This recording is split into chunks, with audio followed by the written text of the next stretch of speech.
नमस्कार, आप देख रहे हैं आपकी शक्ति न्यूज और मैं आपके साथ अताउर रहमान।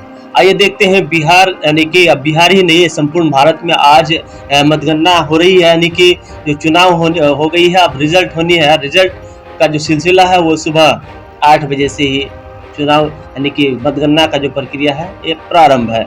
अब देखना ये होगा, अब हम बात करेंगे पूर्णिया, यानी कि बिहार के पूर्णिया डिस्ट्रिक्ट का।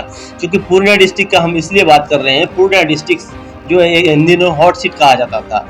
इसलिए हॉट सीट कहा जाता था कि इससे यानी कि आपने देखा होगा कि पप्पू यादव जी यानी कि स्वयं वो अपनी पार्टी से, जन अधिकार पार्टी से चुनाव लड़ने का फैसला लिया था। लेकिन बाद में उन्हें क्या हुआ, फिर जो है उन्होंने यानी कि कांग्रेस में जाके अपनी पार्टी को विलय करने के बाद उन्हें टिकट भी नहीं मिली। फिर निर्दलीय प्रत्याशी यानी निर्दलीय जो है चुनाव लड़ा। अब देखना ये होगा कि आज 4 जून है और देखेंगे कि यानी कि हॉट सीट किस तरीके से जो है अब रिजल्ट किस तरीके से आ रहे हैं।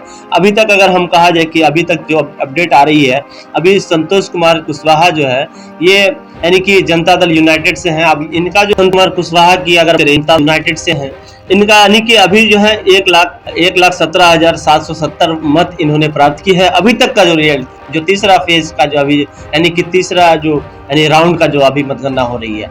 अब देखना ये होगा कि तो अभी 1:41 हो रही है समय, और अभी का अगर रिजल्ट अगर हम बताएं मतगणना की, तो संतोष कुमार कुशवाहा यानी कि 1,17,770 मत इन्होंने प्राप्त किए। वही अगर पप्पू यादव की जो बात करें, पप्पू यादव जो निर्दलीय प्रत्याशी हैं और निर्दलीय प्रत्याशी होने के साथ साथ ही अभी दूसरे स्थान पर हैं। इन्होंने अभी 1,24 वोट इन्होंने प्राप्त किया। अब इसका जो है ये 77 यानी कि 7746 यानी कि वोटों का जो है अंतर आ रहा है। अब देखना ये होगा कि अभी जो है संतोष कुमार कुशवाहा जी आगे चल रहे हैं पप्पू यादव जी से।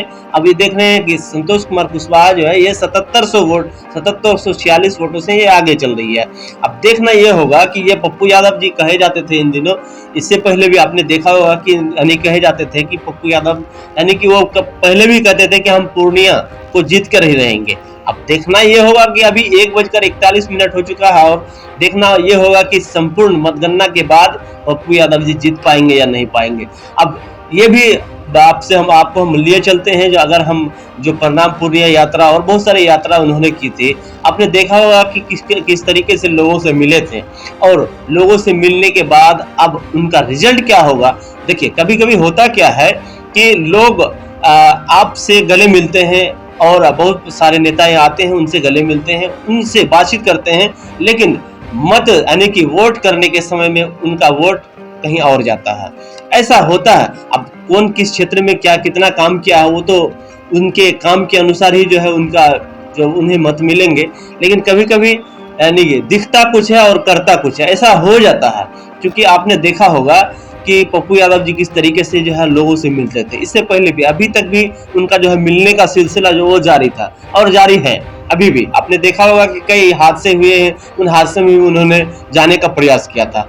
हम कहना इसलिए चाह रहे हैं कि पप्पू यादव जी इतना काम करने के बावजूद जो है उनका जो अभी अगर हम जो प्रतिफल जो अभी इतना मेहनत का जो प्रतिफल जो अभी यानी कि अभी जो चल रही है, जो यानी कि काउंटिंग जो हो रही है, ये प्रतिफल कहा जाता है। क्योंकि उन्होंने मेहनत कितना की थी और उस मेहनत के बदौलत उस मेहनत का प्रतिफल क्या आ रहा है। अभी अगर हम अपडेट अगर यानी कि 1:44 का अगर हम अपडेट की बात करें, तो अभी जो है 1 लाख संतोष कुमार कुशवाहा 1,17,170 मत उन्होंने प्राप्त की है। अब ये देखना ये होगा कि पप्पू यादव जी, अगर हम बात करें पप्पू यादव जी जो निर्दलीय प्रत्याशी है, ये 1 लाख यानी कि 1,10,024 वोट इन्होंने प्राप्त की है। अब देखना ये होगा कि इन दोनों का जो अंतर है, जो मिनिमाइज जो है, ये 7746 बताया जा रहा है। यानी कि आप भी काउंट कर सकते हैं, यानी कि 7746 मतों से आगे चल रहे हैं संतोष कुमार कुशवाहा जी। अगर हम बात करें हम बीमा भारती जी का, तो बीमा भारती जी 6446 यानी कि 40 वोट प्राप्त किए हैं। 6446, जी हाँ, हम बीमा भारती की बात कर रहे हैं, जो यानी कि आरजेडी का एक कैंडिडेट है। आरजेडी से इन्होंने चुनाव लड़ी थी और इन्होंने 6440 मत इन्होंने प्राप्त किए हैं। अब देखना ये होगा, अगर आगे हम कैंडिडेट की बात करें, तो और भी बहुत सारे कैंडिडेट हैं जो पूर्णिया लोकसभा सीट से जो है लगभग 7 से 8 कैंडिडेट जो है चुनाव लड़े थे। अब देखते हैं आगे जो अगर हम नोटा की बात करें, देखिए बहुत सारे यानी कि बहुत जगह पे आप देखे होंगे, बहुत सारे जो न्यूज़ प्लेटफॉर्म में नोटा की बात नहीं कर रहे हैं। अब देखना ये पूर्णिया लोकसभा सीट पे अगर नोटा की बात करें तो 5100 लोगों ने नोटा पर वोट किया है। नोटा का मतलब हुआ कि हमें कोई भी नेता पसंद नहीं, यानी कि जितने भी नेताएं हैं वो पसंद नहीं है, वो नोटा पे कर दिए। तो नोटा की अगर बात करें तो 5100 लोगों ने नोटा पर जो है अपना जो है बटन दबाए थे। अब देखना ये होगा कि अगर हम देर शाम तक क्या कुछ आ रहा रिजल्ट, वो तो आप तक हम पहुंचाने का प्रयास करेंगे ही। तब तक के लिए आप बने रहिए, कहीं जाइएगा नहीं। फिर मिलते हैं नेक्स्ट वीडियो के साथ, कहीं जाइएगा नहीं, क्योंकि हम फिर नए वीडियो के साथ हम फिर से आ रहे हैं। क्योंकि आज यानी कि सभी नेताएं, जिनके जितने भी नेताएं जो इलेक्शन लड़े थे ना, उनका जो भविष्य एक पिटारा में बंद है और धीरे धीरे वो पिटारा खुल रहा है। तो वो पिटारा खुलने के बाद क्या कुछ उन्होंने किया है, क्या कुछ उनके हक में आया है, वो आप तक हम पहुंचाने का प्रयास करेंगे। तब तक के लिए कहीं जाइएगा नहीं, फिर मिलते हैं नेक्स्ट वीडियो के साथ।